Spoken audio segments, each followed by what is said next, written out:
Hola, buenos días, bienvenidas y bienvenidos. Les pedimos una disculpa, tuvimos algunos problemas técnicos, pero pues ya estamos aquí.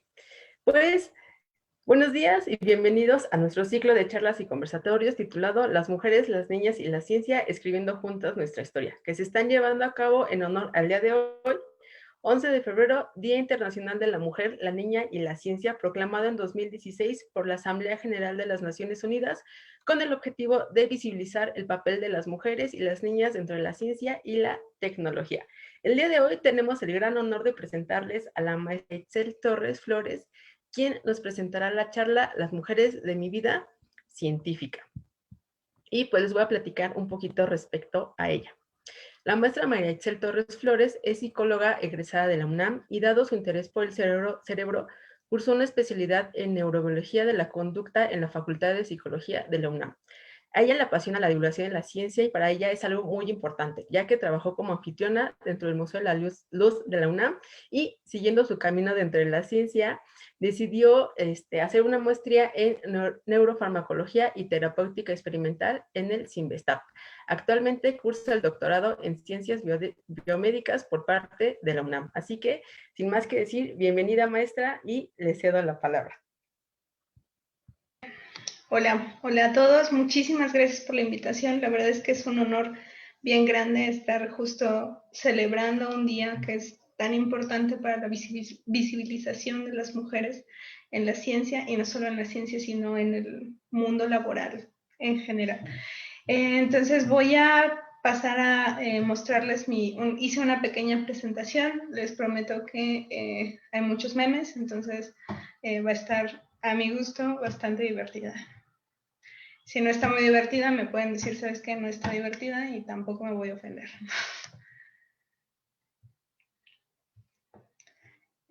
No sé si todos, si se ve la presentación.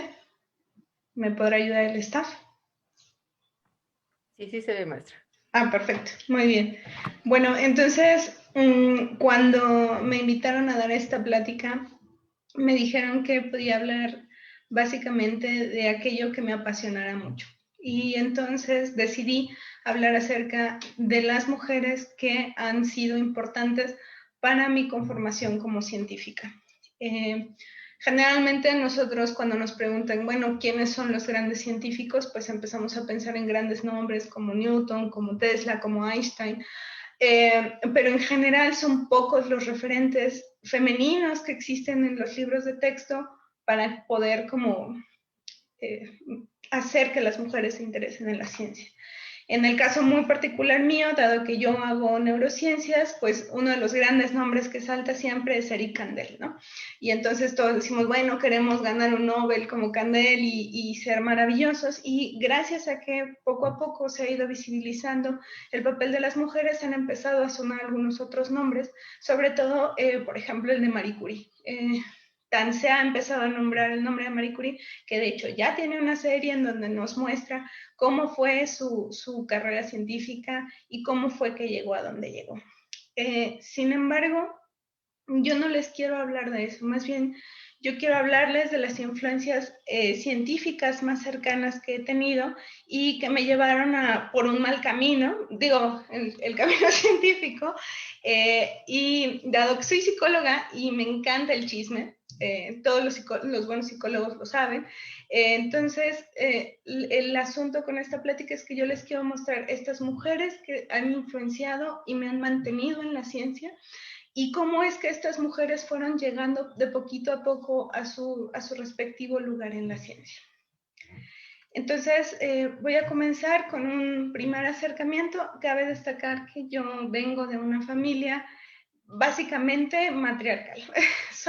La familia de mi mamá. Yo sé que esta fotografía se ve terrible porque no encontré una mejor fotografía, pero la familia de mi mamá son 7 hermanos, de los cuales el mayor solo el primero es hombre y las otras 6 son mujeres. Entonces, mi familia materna, al estar conformada prácticamente solo por mujeres, siempre nos mostró que las mujeres podíamos hacer básicamente todo. Una de mis tías es joyera, entonces ella soldaba, ella podía reparar básicamente lo que fuera dentro de la casa, cualquier cosa de albañilería, de jardinería, de cosas pesadas, las mujeres lo podíamos hacer. Entonces, en ese sentido, mi familia materna siempre apoyó mucho la independencia de las mujeres y que nosotras podíamos hacer básicamente lo que se nos pegaba la gana. Cuando mi mamá y mis tías eran pequeñitas, ellas vivían, y la casa de mi abuela sigue estando, en San Jerónimo Lídice, que yo sé que ahora es una colonia, para quienes conocen el DF, una colonia muy ricachona y fifí, pero en realidad cuando ellos eran niñas, y todavía cuando yo era niña, era un pueblito en donde pasaba el río Magdalena, que es esta fotografía que vemos acá. Por este lado está pasando el río, y esta es una fotografía de la casa de mi abuela, en donde pueden ver que básicamente había plantas. Y era un pueblito agrícola y floricultor. Y entonces mi primera gran influencia, o mi primer acercamiento a la ciencia, fue mi tía Dulce, que es la mayor después de mi tío, de mi único tío hombre. Y es bien chistoso porque yo nunca le había dicho la doctora Dulce María Flores Gallardo, pero pues finalmente ella es doctora. Y me llama la atención porque en realidad creo que pocas veces nos damos a la tarea de darnos cuenta de todas las cosas que han hecho nuestros familiares para poder llegar a donde han llegado.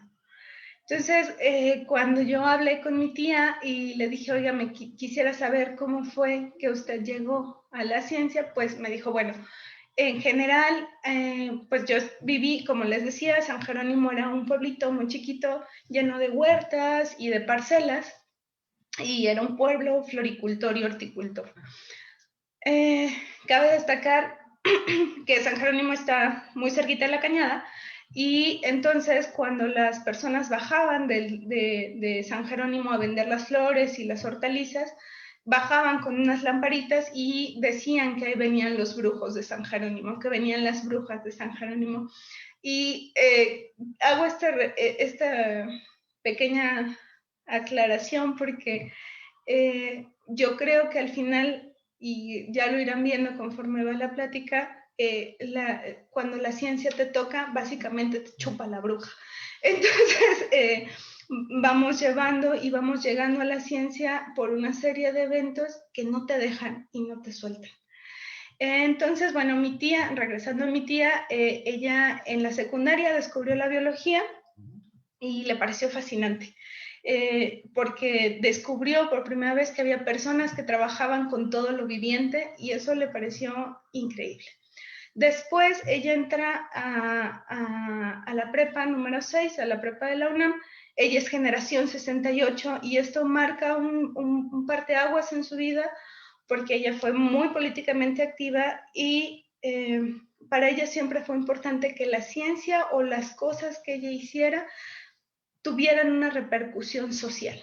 No solamente hacer como ciencia por hacer ciencia o estar metido en un laboratorio, sino que todo lo que ella hiciera pudiera ayudar o retribuir a la gente, dado que ella siempre tuvo una educación pública. Entonces, para ella eso fue muy importante. Después, ella entra a la carrera de biología, y le encantaba estudiar sobre los bosques, la selva, y pues ella sí me dice que en general sí tuvo que, pues ni modo, trabajar con animales, porque sí es muy importante, pero ella y la zoología, pues no, nunca estuvieron muy cercanas. Sin embargo, durante la carrera apareció la botánica, y junto a la botánica aparecieron que había situaciones geográficas que impactaban y actividades humanas que impactaban en los paisajes y en el desarrollo de la botánica. Y entonces se empieza a acercar a la sociología y a la antropología social, y eso hace que se conforme una nueva idea de qué es lo que quería hacer. Entonces, de ser bióloga pasa a ser a ecóloga vegetal, y básicamente a ella le interesaba la investigación agrícola. Después ella hace una maestría en botánica, esta la hace en el Colegio de Posgraduados en Ciencias Agrícolas, y ella me dice con mucha gracia que ella conoció el Colegio de Posgraduados de Ciencias Agrícolas porque una vez fue una presentación en donde les preguntaron, más bien les contaron acerca del crecimiento del maíz, y ella en su ignorancia les preguntó, bueno, ¿cuáles son las condiciones óptimas para el crecimiento? Y se voltearon y le dijeron, pues, ¿cuál maíz, no? O sea, hay muchísimas variabilidades, hay muchísimas variedades, entonces no es tan sencillo, pues, decir, esto es lo óptimo. Entonces, gracias a eso, ella decide estudiar agricultura y estudiar fisiología de arbences, que son plantas que crecen cerca de los cultivos, y empezó a trabajar con fitohormonas, floración y fructificación. Por último, ella, una vez que termina su doctorado, empieza a trabajar en el departamento de fitotecnia de la Universidad de Chapingo, y de manera muy particular, y que a ella le apasionaba mucho, funda la materia de etnoecología, porque básicamente lo que ella deseaba era explicar la naturaleza y cómo se transformaba por las actividades humanas, y cómo esto estaba impactado por diferentes factores históricos y sociales. Y eso fue toda su vida. Mi tía trabajó hasta que la salud le permitió. Ahora me quise mostrar esta fotografía de acá, porque mi tía sigue siendo apasionada de las plantitas, le encanta ver plantitas y estarlas cuidando en el jardín. Y yo recuerdo mucho a mi tía porque siempre nos llevaba a los museos en vacaciones, dado que ella era maestra, tenía como sus vacaciones se empalmaban con las nuestras, con las de sus sobrinos y las de sus hijos. Entonces, yo recuerdo que justo mi primer acercamiento científico fue cómo mi tía me mostraba las plantas y me decía, mira, ya hay una conífera, y mira cómo se estratifica el suelo, y mira cómo eso es muy bello. Y yo siempre la veía dando clases y estudiando. Entonces, creo que hay, perdón, una cosa importante que mi tía me mostró fue la importancia de que lo que te gustaba te tenía que encantar, y que además tenías que ser muy buena en lo que hacías. Y no ser muy buena en lo que hacías solo como por pose, sino más bien por un asunto de disciplina hacia ti mismo y de amor a la ciencia y a la sociedad que tenías que finalmente retribuir. Y bueno, hasta aquí fue el primer acercamiento, y pues en realidad yo pues nunca tuve pues sí, un decante hacia la ciencia muy específico desde niñita. O sea, sí me gustaba destruir cosas y abrirlas y ver qué tenían adentro. Muchas videocaseteras sufrieron mis manitas, pero en realidad yo no estaba muy segura de qué era lo que yo quería hacer. Entonces, cuando llegué al CCH, mi papá tenía toda la idea de que yo fuera médico. ¿Por qué? Porque había varios médicos en la familia, y me gustaba la biología bastante, pero tampoco era mi hit. Y la filosofía, cuando la encontré, me encantó. Así, me encantó, y estuve así de ser filósofa, pero tampoco era como suficiente para mí. Cabe destacar que en el CCH hay un programa que es el CILADIN, que es un sistema de laboratorios para el desarrollo y la innovación, y yo fui a visitar esos laboratorios, pero tampoco había algo que me llamara como mucho. Pero lo que sí puedo decir, y todos mis amigos pueden decir, es que yo era una ñoña. Entonces, me gustaba mucho estudiar, yo leía mucho, y sobre todo leía mucha poesía. Tenía ese momento, supongo que que todos tenemos, donde nos encanta escribir y mostrar la tristeza de nuestra vida. Y entonces, otra de las grandes influencias que yo tuve fue Sor Juana Inés de la Cruz. Si bien Sor Juana es solamente considerada como una mujer que escribió poesía y muy importante para la literatura, lo cierto es que cuando me puse a investigar un poquito más de ella, ella es pionera en la historia de las mujeres en la ciencia en México.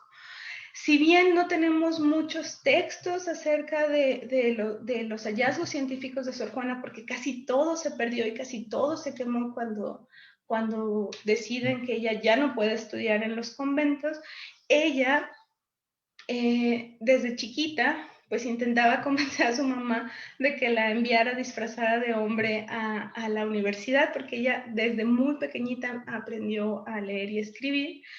Y me llamó mucho la atención esta cita porque decía, apenas lo oí refiriéndose a la universidad, y empecé a matar a mi madre con instantes e inoportunos ruegos sobre que, mudándome el traje, es decir, vistiéndose de hombre, me enviase a México a casa de unos deudos que tenía para estudiar y cursar la universidad. Ella no lo quiso hacer e hizo bien.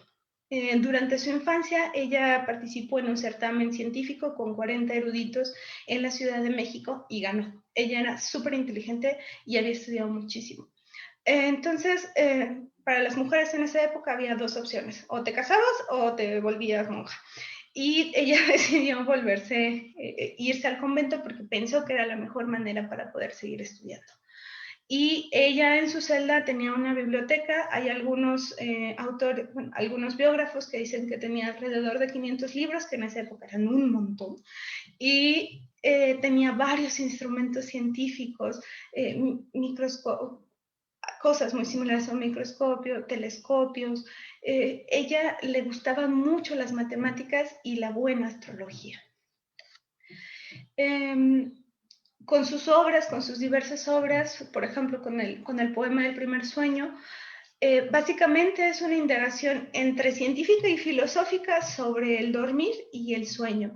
Y además, en la respuesta Sor Filotea, que es un texto en donde da una respuesta al obispo de Puebla, ella, primero que nada, se disculpa por ser tan diferente, pero pide para ella y para las demás mujeres el derecho a estudiar y a tener una cultura y poder consagrarse en diferentes tipos de letras. Y ella, de hecho, dice que en la Biblia, si bien las mujeres no se les permite enseñar, eso no prohíbe que aprendan. Y además, en esa carta, ella destaca las cualidades femeninas para el trabajo empírico. Sobre todo, ella muestra que la cocina es una fuente impresionante, el cocinar es una fuente importante para el conocimiento, y de hecho en la carta dice que si Aristóteles hubiera cocinado, mucho más hubiera escrito. Sin embargo, a mí me llama mucho la atención el papel de Sor Juana, porque ella lo que deseaba por sobremanera era aprender y estudiar y leer y saber muchísimas cosas. Me llamó mucho la atención este párrafo en donde le prohíben leer y escribir, y eso se lo prohíben por 3 meses, y ella dice que ella lo intenta, de verdad lo intenta, pero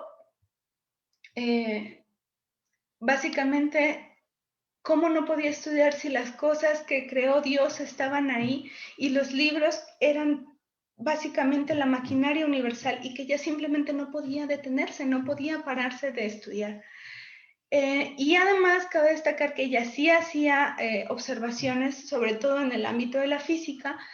Por ejemplo, aquí relata cómo dos niñas estaban jugando al trompo y que le llamó mucho la atención la forma en que el trompo estaba girando, y mandó a traer harina para cernirla y observar si los trompos estaban haciendo círculos perfectos, y entonces describir su movimiento. Llegó un punto en el que Sor Juana ya no pudo mantenerse más en su celda estudiando y trabajando en sus enseres, y decide que porque viene una reforma inquisitoria, entonces ella decide donar todos sus bienes porque no quería que la quemaran como bruja. Muy inteligente ella, vende sus instrumentos musicales y reparte el dinero a los pobres, y después se declara sumisa y arrepentida por haber sido tan inteligente. Cabe destacar que hubo hombres muy cercanos a ellas, como Sigüenza y Góngora, que sí llegaron a ser maestros, y que en realidad tal vez en otro momento Sor Juana sí podría haber llegado con un poquito más de apoyo, o en algún momento histórico diferente, a ser una gran maestra. Y bueno, cuando yo leí la historia de Sor Juana, dije, bueno, ella es una historia como muy trágica, pero sí remarca que a veces simplemente el gustito por saber es suficiente como para inclusive soportar estar encerrado en un convento 24/7, ¿no? Y que esa era su mayor motivación. Otra de las influencias que yo tuve durante el CCH fue porque una de mis maestras de biología nos habló acerca de la teoría de la endosimbiosis, que ahorita voy a ahondar un poquito más en ella, pero nos habló sobre Lynn Margulis. Lynn Margulis es esta mujer que tenemos acá, es una mujer impresionantemente maravillosa. Ella es una bióloga estadounidense, se licenció en ciencias en Chicago, después hizo su maestría en el Wisconsin-Madison y es doctora por la Universidad de California en Berkeley. Ella nació en 1938 y cabe destacar que ella estudiaba en una escuela pues regular en Hyde Park, y cuando vieron que ella era muy lista y que podía llegar a muchos lugares, la cambian a la escuela laboratorio de la Universidad de Chicago. Lynn Margulis decide que eso no es lo suyo y regresa a Hyde Park por dos razones. Uno, sus amigos le caían muy bien y su maestra de castellano le gustaba mucho cómo le enseñaba, le gustaban sus clases, entonces decide terminar ahí su high school, la preparatoria, pero de manera muy temprana es aceptada al programa de adelantados de la Universidad de Chicago y se licencia tempranísimo, tenía 20 años Lynn Margulis cuando hace su licenciatura. Y terminando su licenciatura, durante su licenciatura tomó clases de genética y le pareció increíble y maravilloso y decidió que ella se iba a dedicar a la genética. Conforme fueron avanzando sus estudios, ella admiraba mucho el trabajo de Darwin, pero le parecía que Darwin se había quedado corto, o sea, que las ideas de Darwin eran muy importantes, pero como había evolucionado, no estaba dando razones de cómo es que la vida se estaba formando. Y entonces, Lynn Margulis, en la década de los 60, que tenía como 40 y algo, propone la idea de la endosimbiosis. Básicamente, la endosimbiosis asume que existían células que se encuentran con algunas otras bacterias. Estas bacterias, las células observan que producen energía y entonces empiezan a tener un acercamiento el uno con el otro y empiezan a sobrevivir conjuntamente, es decir, tienen una relación simbiótica, una depende de la otra para vivir y eventualmente la célula más desarrollada pues sí, engulle, por decirlo, es que engulle no es la palabra correcta, pero sí, mantiene a la célula menos desarrollada, pero que produce energía dentro de ella, y entonces tenemos a las nuevas células eucariotas, ¿no? Cabe destacar que el trabajo de Margulis fue rechazado de 15 revistas científicas, y finalmente en el marzo del 67 lo publican, pero cuando ella empieza a pedir dinero, le dicen que su trabajo es una basura, que ella nunca va a llegar a ningún lado y que deje en paz y que deje de pedir dinero. Margulis nunca lo hizo y siguió haciendo mucho de su investigación. De hecho, ella pues básicamente se murió en su laboratorio trabajando. Ella estaba trabajando en ese momento con los cilios y las espiroquetas, proponiendo que los cilios de las células que les permiten moverse son básicamente espiroquetas que fueron unidas a las células. Además, Lynn Margulis fue una gran divulgadora, tiene alrededor de 18 libros de divulgación y es maravilloso leerla porque siempre es muy amable a la hora de la lectura y siempre vas encontrando cositas que no habías leído en tu leída anterior.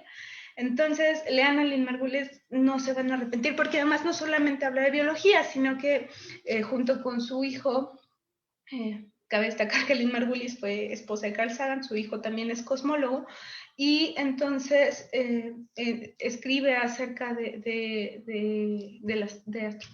astronomía y algunas cosas del universo. Entonces, bueno, hasta acá les digo, yo pues sí tenía como la influencia de mi tía por ahí con la biología, la filosofía me llamaba mucho la atención. Y un buen día, terminando el CCH, muy, muy cercano a terminar el CCH, uno de mis amigos se acercó y me dijo, oye, ¿qué crees? Mi maestra de psicología me contó que hay una rama de la psicología que estudia cómo es que el cerebro se crea la mente. Y eso se llama psicobiología. Y en ese momento ¡puf!, me explotó la cabeza así por completo y dije, no, bueno, yo me quiero dedicar a eso. Porque yo quería saber cómo pasamos de ser impulsos nerviosos y agüitas ahí nadando en el cerebro y cómo nos convertíamos en algo más complejo. Entonces dije, bueno, tengo que ir hacia ese lado, tengo que estudiar psicología. En realidad a mí nunca me interesó mucho la terapia o cosas por el estilo. Yo realmente quería estudiar psicobiología. O sea, yo entré diciendo, quiero hacer esto, quiero saber cómo es que el cerebro se convierte en mente. Y yo tenía muchas dudas durante la carrera sobre qué tipo de neurociencias quería hacer. Es decir, si quería hacer neurociencias aplicadas, trabajar con humanos, observar patologías, o la parte más básica, es decir, el trabajo en laboratorio con animales y observar como mucho más de cerca el fenómeno. Y quienes me ayudaron a decidir qué era lo que yo quería fueron dos científicas muy famosas. Una de ellas es Brenda Milner. Ella básicamente es la fundadora de la neuropsicología clínica. Sus padres son músicos, jamás le interesó la música. Y me llamó mucho la atención ahora que hice la investigación que ella fue de las que padeció influenza española. Tenía 6 meses cuando padeció la influencia española, sobrevivió, también su mamá tuvo influenza española. Y pues en este momento pandémico me llamó mucho la atención. Después, cuando Brenda Milner crece, accede al Newhaven College de Cambridge para estudiar matemáticas y obtiene una beca en 1933. Cabe destacar que solo 400 mujeres habían obtenido esa beca. Pero a Brenda Milner como que no le encantó las matemáticas. Ella era muy buena, pero no era lo suyo, y entonces decide cambiar a la psicología. Cuando está en psicología, empieza a diseñar tareas de percepción para la selección de pilotos, y lo que ella básicamente querían era saber si había forma de distinguir o poder seleccionar de mejor manera a aquellos pilotos de combate contra los bombarderos mediante pruebas de actitud. Durante su doctorado, ella hace su doctorado con Donald Hebb. Donald Hebb es uno de los pilares más grandes de las neurociencias modernas. Él propone la teoría hebbiana, que se resume en que cuando dos células están continuamente activadas, tenderán a convertirse en una, tenderán a asociarse, y esto facilitará la actividad de la otra. Y este es uno de los cánones más importantes de la neurociencia, y cabe destacar que Brenda Milner estuvo ahí con él desarrollando la teoría hebbiana. Además, y por lo que realmente Brenda Milner se hizo muy famosa, fue porque ella fue de las primeras en trabajar con el paciente HM. Para todos los psicólogos y en general para la gente que estudia neurociencias, creo que es uno de los casos más clásicos que estudiamos.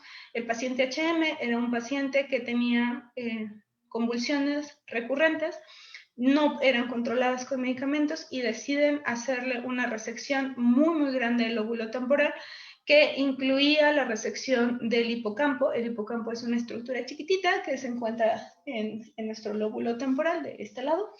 Y cuando ocurre esto con HM, a HM efectivamente se le quitan las convulsiones, pero HM tiene una patología que se conoce como amnesia anterógrada. Es decir, HM podía recordar todo lo que le había pasado antes de la cirugía, pero no podía adquirir nuevos conocimientos. Entonces, esto llamó muchísimo la atención. Brenda Milner fue de las primeras en hacer evaluaciones sobre HM, y ella descubre de manera muy interesante que HM, si bien no podía aprender cosas nuevas de manera consciente, sí podía adquirir habilidades motoras. Y esto se sienta a la base para poder distinguir que hay distintos tipos de memoria. Hay una memoria consciente y una memoria motriz, en donde que están alojadas en diferentes partes del cerebro. Otra de las grandes influencias fue Rita Levi-Montalcini en la parte de la ciencia básica. Ella era una neuróloga italiana, ella es un premio Nobel de Fisiología en 1986 y se lo dieron gracias al descubrimiento del crecimiento, del factor de crecimiento neuronal. Ella fue la más joven de 4 hermanas, a los 19 años pierde a su niñera y entonces decide estudiar medicina para que eso no vuelva a ocurrir. Y se va a la Universidad de Turín. Ella estuvo durante el régimen de Mussolini y contribuyó para falsificar documentos y ayudó durante los enfrentamientos y además durante el régimen de Mussolini ella era judía, entonces no podía acceder a puestos de investigación y se muda a Bélgica. Cuando es inminente la invasión alemana, ella regresa a Turín con su familia, quería estar cerca de ellos y ayudada por su papá monta un laboratorio en su dormitorio. Y es gracias a todos los experimentos que hace en su cuartito junto a su cama que descubre los factores tróficos, que son sustancias que promueven la supervivencia y el desarrollo de las neuronas. Y cuando finaliza la guerra, ella puede publicar sus experimentos y de ahí se viene un boom. Cabe destacar que ella nunca se casó ni tuvo hijos y en 2006 ella dice que nunca tuvo una vacilación ni remordimiento y que en realidad ella nunca se sintió solita, ella fue muy feliz haciendo ciencia.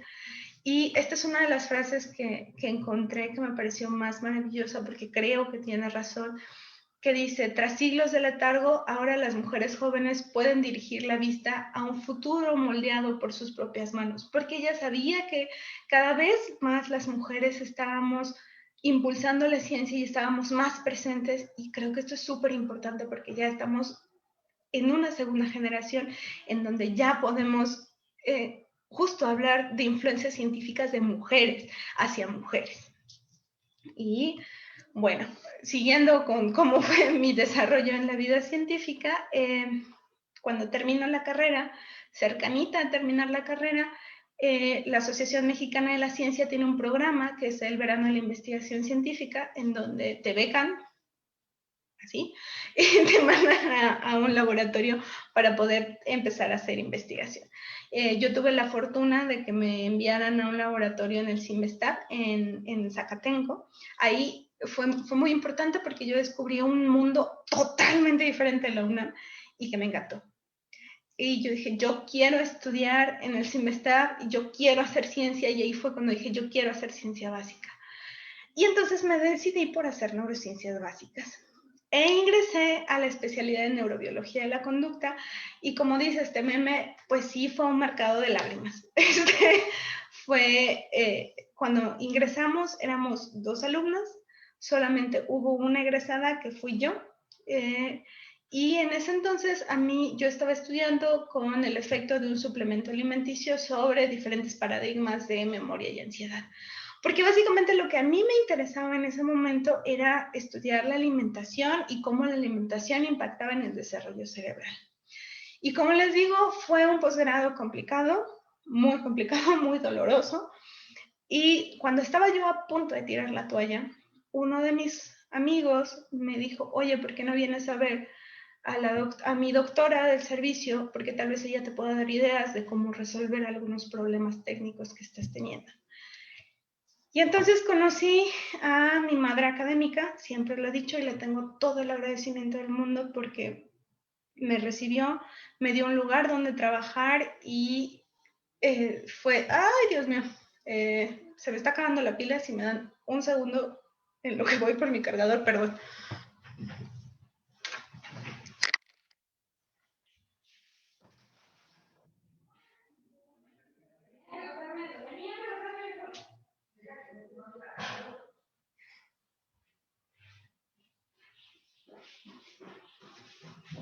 Ya estoy.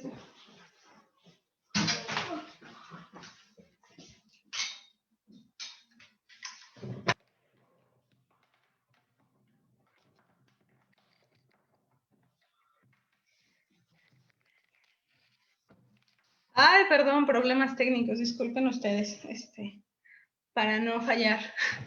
Ok, entonces, como les decía, tuve la fortuna de conocer a la doctora Claudia. La doctora Claudia me conoció y yo le conté de los problemas que tenía. Y la doctora Claudia me dijo, ¿qué necesitas? Yo te ayudo. Y desde ahí ella ha sido la mujer que me ha mantenido de manera mucho más constante en la ciencia y la que nunca, nunca, nunca me ha dejado tirar la toalla. Es una mujer excepcional. Ella dirige el laboratorio de farmacología conductual. Básicamente en el laboratorio trabajan con isquemia cerebral aguda. Nunca fue mi hit, entonces la doctora nunca entendió que yo no iba a mantener esa línea, pero jamás me retiró su apoyo. Siempre me dijo, yo estoy aquí para que tú puedas superarte y hacer cosas mucho más grandes. ¿Cómo es que llegó ella a la ciencia? Pues supo que quería ser científica desde tercero de secundaria, cuando encontró la biología. Después, en la preparatoria en Wisconsin, ella dice que tuvo muchas prácticas y recursos increíbles y ella se decidió, quería ser científica. Pero la licenciatura en biología no le encantaba. La licenciatura de biología en la UNAM no le parecía suficientemente, pues sí, challenge, que la retara lo suficiente. Y entonces decide estudiar biología experimental en la UAM. En su último semestre de la carrera se incorpora a un laboratorio, tenía que incorporarse a un laboratorio y va al Instituto de Cardiología. Pero como suele ocurrir con muchos institutos, con muchos laboratorios grandes, en realidad su tutor jamás la peló, ella nunca pudo estar como cerca de él y ella decide cambiarse de laboratorio porque ella realmente quiere estudiar y hacer cosas. Entonces se va con el doctor Efraín Campos y empieza a hacer toxicología. Cuando termina la licenciatura, la doctora empieza a estudiar una maestría que ya está extinta en la Facultad de Psicología, pero después cambia el doctorado en Ciencias Biomédicas y lo hace con el doctor Rodríguez Carranza en el desarrollo de medicamentos de la Facultad de Medicina. Y es ahí donde la doctora conoce la isquemia cerebral aguda y decide mantener esa línea. A la fecha, ella desde que hizo su doctorado hasta ahora, sigue manteniendo su línea. Y ella tiene 28 años de enseñanza en la UNAM y repito, fue gracias a ella que yo no tiré la toalla y que no le he tirado de manera subsecuente en muchos momentos en los que tengo dudas. Siempre me ha apoyado y es una mujer increíble. Y cabe destacar que además en su laboratorio tuve la fortuna de conocer a una de mis amigas más cercanas, que es Lisbeth Miranda. Ella es psicóloga también. Ella empezó su carrera científica por una estancia que hizo en un laboratorio de genética durante la prepa. Después intenta entrar a ciencias biomédicas, no lo logra, pero sí entra a psicología y no le encanta. Pero es gracias a la materia de bases biológicas de la conducta que ella decide mantenerse en la psicología y entiende que sí hay un lugar en la ciencia para ella y son las neurociencias. Entonces empieza a trabajar en un laboratorio de conductismo, tampoco es su hit, y durante el servicio social, que es cuando yo la conozco, decide estudiar la isquemia cerebral aguda. Ella en realidad no quería estudiar isquemia cerebral aguda, lo que ella quería estudiar era estudiar la glía, que son células de soporte, que en un momento de la historia de las neurociencias se creían que pues, eran celulillas por ahí, ahora sabemos que tienen muchas más funciones, y la convence el estudiar isquemia porque, si ustedes recuerdan, Gustavo Cerati tuvo y murió por un evento cerebral. Entonces decide que tal vez estudiando la isquemia cerebral aguda ella pueda encontrar una manera en la que se podría haber salvado a Cerati. Además de haber conocido a la doctora, tuve la fortuna de estudiar con varios neuropsicólogos durante la especialidad. Y entonces, durante una de mis clases, tuve el trabajo de estudiar acerca de científicos rusos. Y conocí a esta mujer muy poco conocida, que se conoce como Bluma Zeigarnik. Ella se llama Bluma Zeigarnik. Ella es psicóloga gestalt, es de la Unión Soviética. Y ella fue muy importante porque estableció la psicopatología experimental como una disciplina separada, es decir, estudiar las patologías psicológicas y darles un lugar y un espacio de conocimiento y no nada más decir, bueno, le pasó algo en su cerebro y está malito, ¿no? Entonces, ella le encantaba estudiar pasaba mucho tiempo en la biblioteca y entra al Departamento de Filosofía de la Universidad de Berlín. Cuando entra a filosofía, porque la Facultad de Psicología estaba dentro del Departamento de Filosofía, y ya siendo psicóloga empezó a rehabilitar y reparar lesiones con Alexander Luria. Luria es uno de los pilares, una vez más, más grandes para el desarrollo de la neuropsicología y de la rehabilitación. Y cabe destacar que ella era muy atenta y trataba con mucho amor a sus pacientes y intentaba adaptar el medio en donde ellos estaban para que pudieran rehabilitarse. Sin embargo, con la campaña antisemítica, en 1950, ella empieza a perder derechos y a perder forma de poder desarrollarse, y en el 53 básicamente está desempleada, pero es gracias a Alexander Luria que ella puede mantener su investigación en secreto, y cuando muere Stalin, entonces ella retoma su lugar en la universidad y se vuelve jefe de laboratorio de patopsicología. El trabajo por el que Bluma es más famosa, o por la que en algún momento uno se la llega a topar, es por el efecto Zeigarnik. El efecto Zeigarnik se refiere a que generalmente nosotros olvidamos fácilmente tareas que ya terminamos, pero nuestra mente está programada para recordar aquellas tareas que están inconclusas. Entonces, ahora el efecto Zeigarnik se ha intentado utilizar como una manera de poderte hacer más proactivo. Es decir, que escribas una lista donde digas qué es lo que tienes que hacer en ese día, vayas tachando aquellas cosas que ya no hiciste, y el asunto de saber y tener un recordatorio de que no has terminado todo te hace mucho más eficiente en tu día a día. Tip de Bluma Zeigarnik. Y bueno, después, cuando terminé por fin mi especialidad, que repito, fue dolorosa, decidí entrar a la maestría.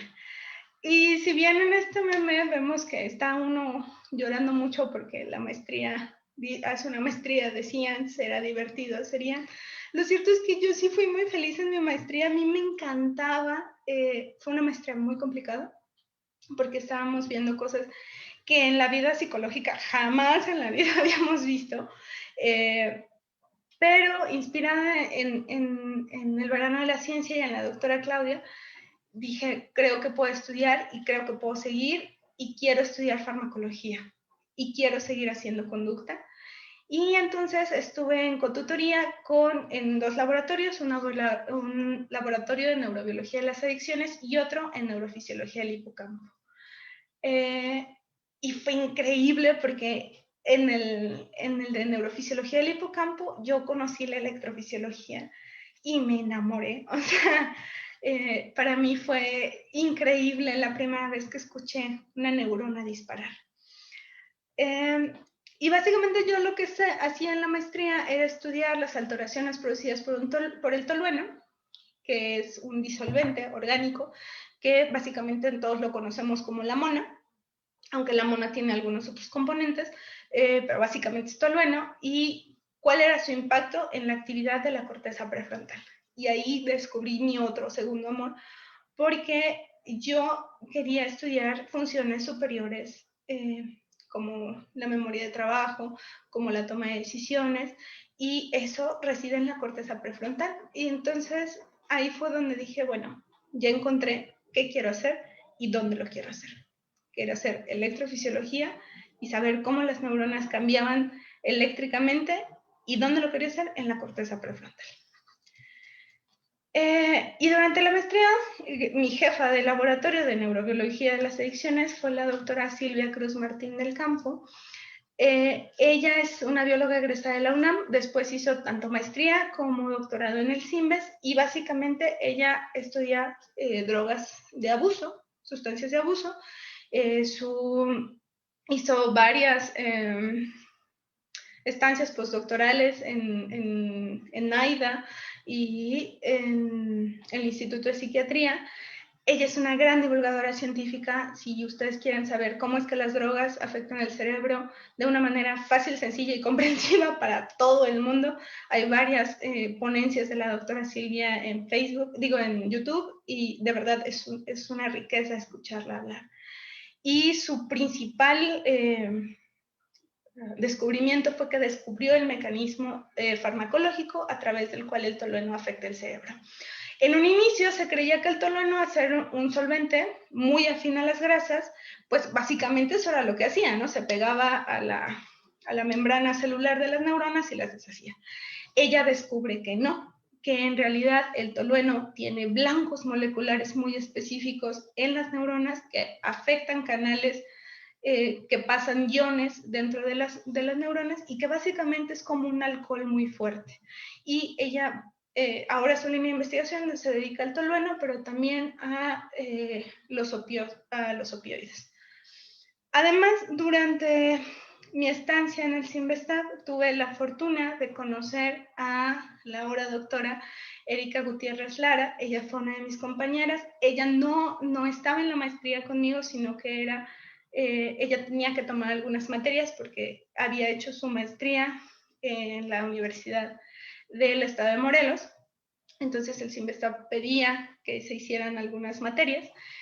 Y Eri es licenciada en farmacia, y cuando le pregunté cómo es que había llegado, me dijo que en realidad había sido mucha suerte, que ella era una hojita en el viento que la fueron llevando y que un día cayó en la ciencia y se quedó.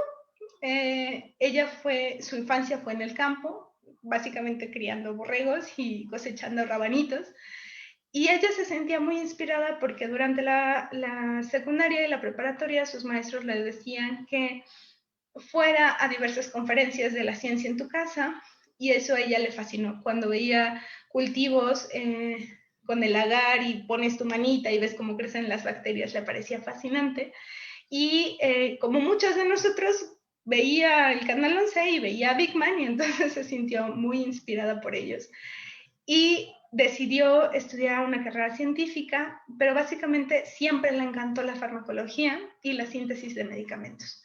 La línea que ella sigue ahora es la línea de investigación en diabetes y resistencia a la insulina, y cuando terminó el doctorado fue ganadora de la beca Erasmus Mundus. Cabe destacar que solo se dan un número muy reducido de becas a nivel internacional, y actualmente está en la Universidad de Dundee. Y me llamó mucho la atención esta frase que me dijo, donde me dice: podría haber tomado muchas decisiones que me alejaran de aquí, pero algo dentro no me dejaba. Y pues al final estoy aquí en Escocia, haciendo ciencia en un país que no es mío, en un lenguaje que no es el mío, pero al final todos nos entendemos. Y Erika siempre, creo que la gran enseñanza y por la cual fue una influencia muy importante es porque ella siempre me dijo: pues tú aviéntate, no tienes nada que perder, pero sí tienes mucho que ganar. Y eso es lo que yo creo que a ella le ha llevado a lugares muy, muy interesantes, y yo espero que muy pronto podamos observar sus retribuciones para el tratamiento de la diabetes y la resistencia a la insulina. Cuando terminó el posgrado, pues yo había estudiado sin parar hasta la maestría. Yo sé que no suena tan terrible, pero sí estaba muy cansada, y me encantaba la ciencia y me encantaba la electrofisiología y me encantaba ver a las neuronas cantar, pero algo me hacía falta, como que no, el CIMBESTAB no era el lugar donde yo quería estar. Y me preguntaba si quería seguir por este camino, si me podía dedicar a otra cosa, o si la bruja ya me había chupado y entonces ya tenía que estar, y ya me había decidido y decantado solo por estar en la ciencia. Y aquí aparece una mujer muy importante en mi vida, que es la doctora Sandra Elena Guevara Flores. Ella es mi prima. Y ella, pues cuando éramos niñas peleábamos. Bueno, no peleábamos mucho, pues, pero pues sí, éramos niños, ¿no? Entonces, en realidad no estábamos tan cercanas, pero conforme yo he ido viendo cómo se desarrolla la carrera de mi prima, ha sido un gran ejemplo y una manera de decir: yo también puedo y yo sé que voy a llegar. Mi prima es licenciada en Antropología Física de la ENA, después hace una maestría en Antropología Médica en la Universidad de Brunel, y después hace un doctorado en la Historia de la Ciencia. ¿Por qué ella decide ser científica? Bueno, cuando muere nuestra abuela Elena, que es nuestra abuela materna, ella decide que es muy injusto que la gente muera y que nadie debería de morir. y que quiere estudiar las enfermedades, pero no desde lo de la medicina, sino desde alguna otra postura. Entonces, ella, viendo un programa que se llama La marca en los huesos, observa que se puede diagnosticar gracias a las marcas que dejan las enfermedades en los huesos y dice, eso es lo mío. Y por eso empieza a estudiar, comienza con la antropología física. Conforme fue desarrollándose, se da cuenta que no solamente le interesa la osteopatología, es decir, las marcas que dejan las enfermedades en los huesos, sino qué ocurría con otras enfermedades. Por ejemplo, qué ocurría con las pandemias. Y si son tan rápidas para matar a la gente y no dejan marcas, ¿cómo las podemos estudiar? Entonces, básicamente lo que a ella ahora le interesa es saber cómo en el paso de la historia y en tiempos muy lejanos, cómo es que las personas se enfermaban, cómo vivían estas enfermedades y cómo se curaban y cómo explicaban un contagio. Y además ella, de manera muy humilde, me dijo que tiene como fin y meta leer todos los libros del mundo.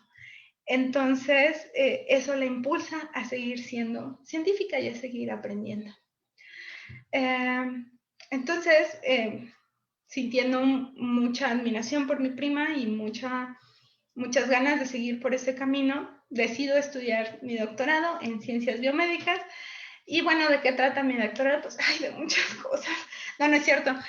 Mi doctorado básicamente se basa en el estudio de las proteínas, de una de las proteínas que se ha asociado para el desarrollo del Alzheimer y cómo impacta una vez más en la corteza prefrontal.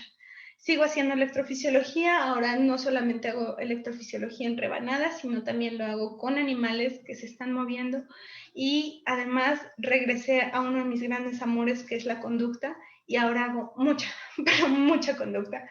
Y aquí les muestro una fotografía de una de mis ratitas corriendo en un laberinto.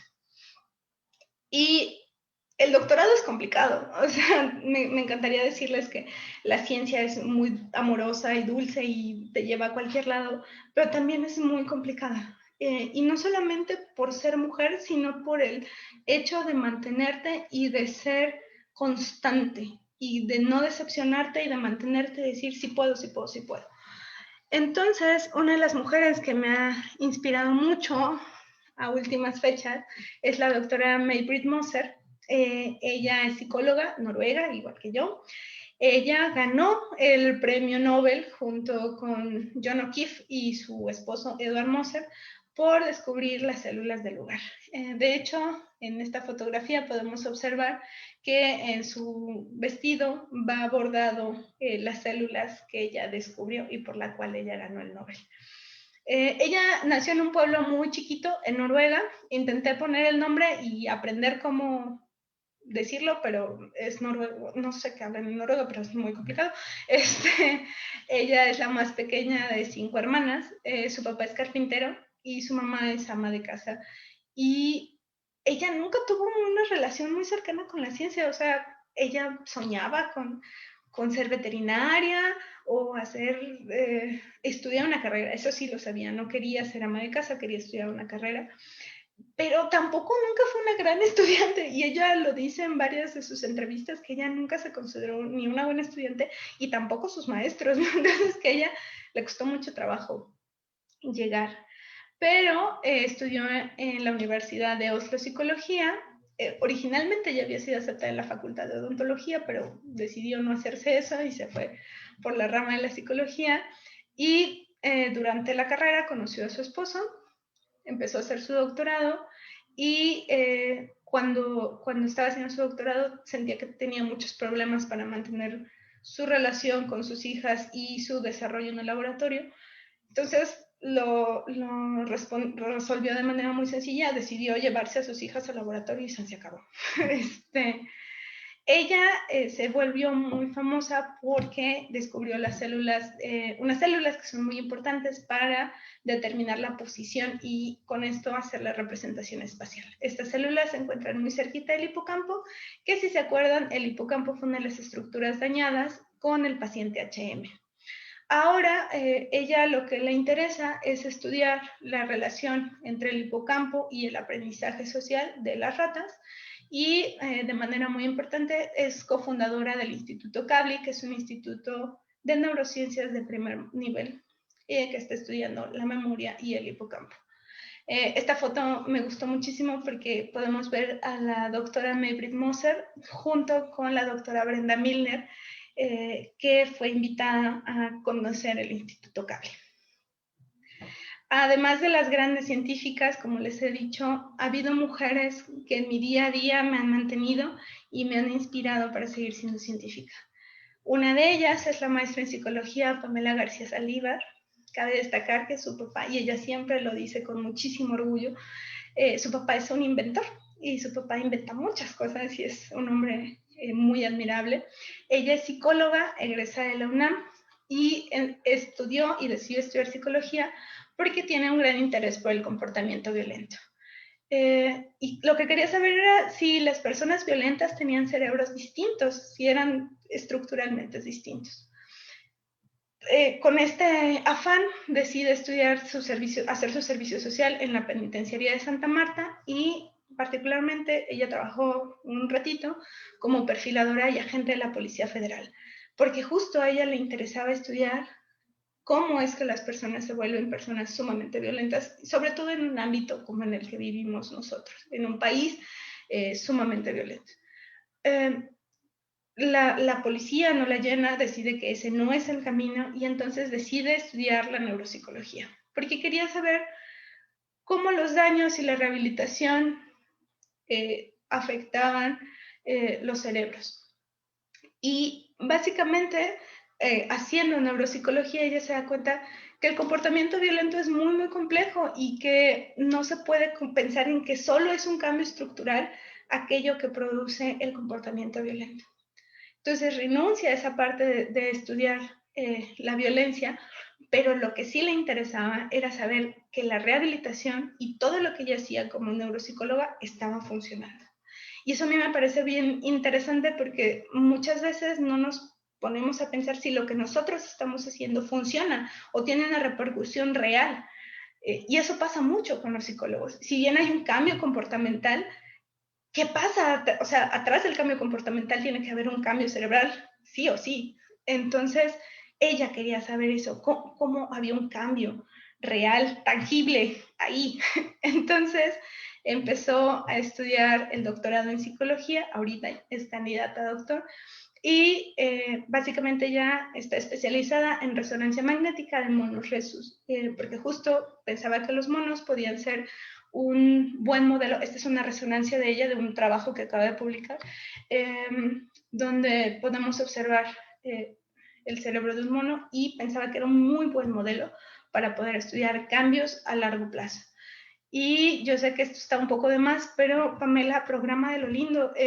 A mí, ahora que he tenido que hacer programación para diferentes cosas en mi doctorado, me costaba mucho trabajo y Pamela siempre me dijo, no te apures, eso sí se puede y siempre me ha inspirado mucho verla programar. Y además, tuve la fortuna de conocer a la maestra en ciencia Perla González Pereira. Ella la conocí en mi laboratorio, es egresada de la UAS, y si bien de niña quería ser exploradora o arqueóloga, pues la ciencia tampoco estuvo muy cercana a ella. Sin embargo, en la preparatoria se une al grupo Quark, que es una iniciativa de divulgación científica, y desde entonces y hasta ahora sigue haciendo divulgación. Durante su estancia en la Facultad de Medicina, conoce a dos profesoras de biología molecular y entonces dice, eso es lo mío, la medicina y los humanos no tanto, pero la parte molecular sí. Y ella lo que hace es que estudia las regiones del cerebro que controlan el movimiento y las enfermedades que lo afectan. Por ejemplo, la enfermedad de Parkinson. Y cuando yo le pregunto, bueno, pero ¿por qué Parkinson? Me contó que su abuelo tiene una afección motriz que no le permitió seguir estudiando su carrera en matemáticas y una vez más ella decidió hacer algo por él. Y por eso está estudiando lo que está estudiando. Si bien hice un resumen lo más corto posible acerca de las mujeres que me han inspirado y me han mantenido, pues faltaron muchos otros nombres que por razones de tiempo ya no pude incluir o ya no pude entrevistarlas para que me contaran. Por ejemplo,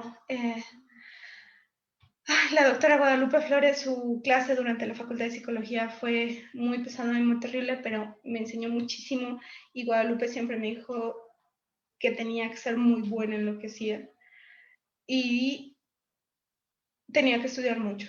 Y siempre fue un gran apoyo cuando tenía mis dudas durante la especialidad. La doctora Daisy Gasca, que dirige la unidad de conducta aquí en el Instituto de Neurobiología, mis amigas de la maestría, Alejandra, que está a punto de doctorarse, Val, por ejemplo, es una historia bien interesante porque ella es veterinaria y lo que quería era aprender sobre anestésicos para regresar a la clínica, y eso también me parece bien válido, ¿no? Empezar una carrera científica, pero regresar a tus raíces. La doctora Elena Papacostas, que ella empezó siendo chef, después se hizo nutrióloga y ahora está haciendo su postdoc en electrofisiología. Ha sido un mundo bien, bien diferente. Teresa también es doctora, ahora sigue haciendo drogas. Bueno, no, ella no las hace, estudia drogas. Y la doctora Gaby Orozco, que fue mi primera maestra de bases biológicas de la conducta y que fue gracias a ella que dije, bueno, la psicología tal vez sí tenga un espacio para mí. Y bueno, como conclusiones, los caminos a la ciencia son muy diversos. Si ustedes notaron, no todas empiezan desde chiquitas, no todas se consideran unas buenas estudiantes, y la inspiración te llega de muchos lugares y personas. Pero creo que la motivación más clara es que hay una sed real y honesta por conocer. Y lo que sí quiero mencionar es que la ciencia te atrapa. Y una vez que le descubres la belleza de las cosas que te apasionan, simplemente no lo puedes dejar de lado. Básicamente, sí, es que te chupa la bruja de la ciencia y te quedas. Y siempre buscas regresar a ella. Y esta es una frase mía, porque la primera vez que escuché a una neurona cantar, yo supe que había encontrado lo que quería hacer toda mi vida. Y pues eso es todo. Repito, agradezco mucho la invitación. Es un honor estar participando hoy en un día tan importante para las mujeres en la ciencia. Y eso es todo. Muchas gracias.